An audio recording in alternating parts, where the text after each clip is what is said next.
Au vu de l'ampleur de la mobilisation, des tensions, on imagine que ça va aller très vite. Vous le disiez tout à l'heure, dans les heures à venir, un nom va ressortir. Il y a un nom d'ailleurs qui ressort, c'est Asdine Miroubi. Qui est-il ? C'est un cadre du régime, comme les autres 5 candidats. C'est celui qui a repris la présidence du RND, le Rassemblement national démocratique, après que Ouyahia, qui en était le président, fut jeté en prison par Gaïd Salah. On parlait tout à l'heure d'indépendance. En réalité, ce qui se passe depuis 10 mois, et cet épisode des transitions en fait partie, c'est une déclaration d'indépendance politique des Algériens. C'est-à-dire que faites ce que vous souhaitez.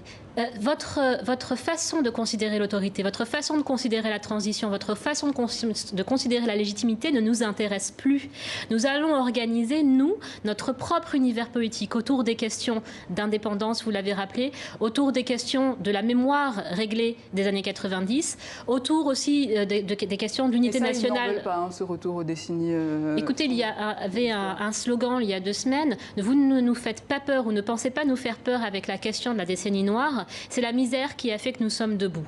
Donc en quelque sorte, nous nous sommes fait tous seuls. Les Algériens se sont habitués à vivre sans président, ils se sont habitués à vivre dans cette idée de guerre des clans, d'opacité du régime finalement, et se sont complètement déconnectés de cette virtualisation du politique-là. Et aujourd'hui, ce qu'ils veulent, c'est organiser leur propre transition et leur propre signifiant politique. Et c'est au centre de ce signifiant politique, il y a la récupération de l'État, bien entendu.